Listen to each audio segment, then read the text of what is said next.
Hey there! Today we're tackling a common problem that many spreadsheet users encounter.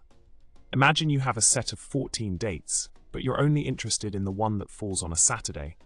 You want to count that specific Saturday to plug into another formula, but when you try the straightforward approach, you end up with a count of 14 instead of 1. Frustrating, right?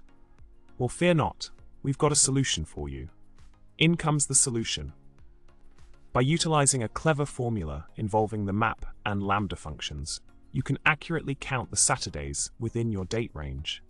This advanced technique involves mapping the dates to the lambda function, which then identifies the weekdays and counts the occurrences of Saturdays specifically. The result? An accurate count of the Saturdays you're interested in, all ready for your next formula to use. Problem solved. In summary, we've learned how to efficiently count the specific Saturdays within a set of dates using a combination of map and lambda functions. No more getting tripped up by incorrect counts. Now you can confidently extract the exact data you need. I hope this solution helps streamline your spreadsheet work.